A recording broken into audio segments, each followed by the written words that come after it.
makapaglaong panahon na pod sa pag-ampo dito sa Let's Pray today. Pastor John, sir, akong hatag si mga panahon. Atong gintukot ang ulo lang sa pagampo. Ginoong Dios nini nga kabuntagon. Dakong kalipay ang among nabatian. Nabati sa mga kasing-kasing tungod sa imong dakong agugma nga imong gihatag kanamo. Tungod sa imong pagpasaylo sa among mga sala, tungod sa imong pagpakamatay sa krus, tungod kay dako kayo ang imong pagpangga ug paghigugma kanamo. Nini nga kabuntagon o Dios, imong nadunggan ang mga pangalan, mga kaigsuuna namo nga nangingahanglan sa imong tabang, nanginahanglan sa imong kaayuhan, nanginahanglan sa imong pagbisita, si Eliseo Pasco, kaayuhan o Dios, si Diony Manggubat, kaayuhan usab sa iyang mga problema sa panglawas, si Rahma o si Norjali, kinahanglan og pagsabot sa balaang mga pulong gikan kanimo, si Welly Manio, ang pagtuo sa ilang panimalay unta, maligon pa, Michelle Amoren, stage 4 cancer, o Diyos, mga sakit kasama ni ini, kinahanglan yun sa imong intervensyon o tabang. Charmaine Guhitia Miranda, yung hemodialysis, session na bleeding o Diyos, uban siya. Si Del Wenceslao, ikaw mag-auban, usab ni Martina Avila, na nasa Surigao, o Diyos, tabangi ang mga tagos. Sa uban nga wala na mo na-mention, sa tanan nga mga kaigsunan, tanan nga mga kahigalaan, tanan nga mga viewers, nga adunay mga gihambin sila mga kasing-kasing. Samtang sila nag-aampo kanimo karon, nagabayaw sa ilang mga kasing-kasing, nag-lift up sa ilang kasing-kasing o sa ilang mga pangunahuna, ang ilang kaugalingon, ang ilang mga problema nga na kanimo, tubaga sila. Tubaga kaming tanan, dili tungod kay kami takos, pantungod kay ikaw o Diyos lamang ang adunay gugma nga walay kinutuban, kaayuhan, gahom nga nagagikan lamang kanimo, nga may mahimong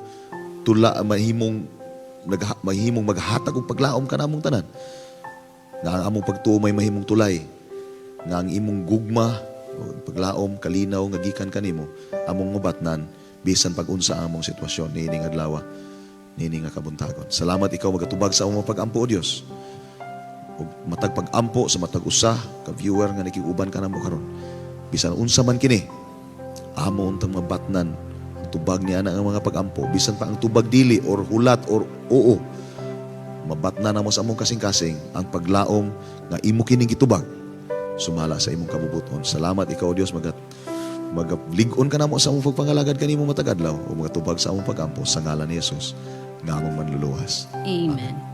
Mga kapaglam, gibati man nato nga kita makasasala, dili hingpit, hugaw, or gibati nato nga layo kaayo ta sa Ginoo. But remember mga kapaglam that His grace is sufficient for us and He has loved us with an amazing love. Kini ang Let's Pray today, where you don't have to pray alone.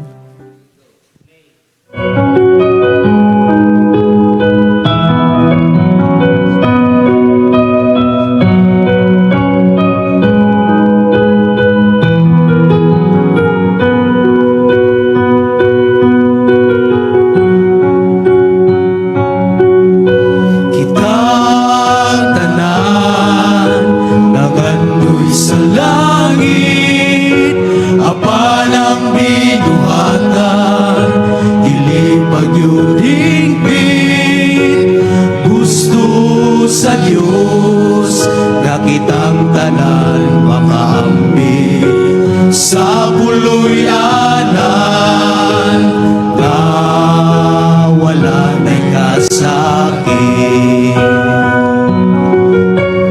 Dili pa ulahi ang tanan, abli pang kaluwas, yain na ang tanan. Gautan mong binuhat kitang tanan mangandam, kay muabot ang katapusan.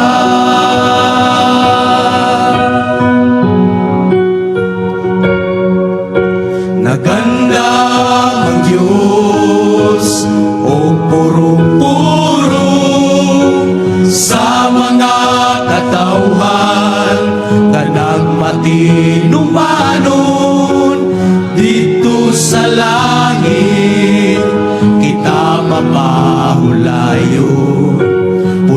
iyan ang siyudad nga bulawalo. Dili pa ulahi ang tanan, abli pa kaluwas ina ang tanan. Dautan mong binuhat ang tanan, maganda kay muabot ang katapusan. Mangalagad kita nga matinudanon, aron kita sa Diyos pagaluwason.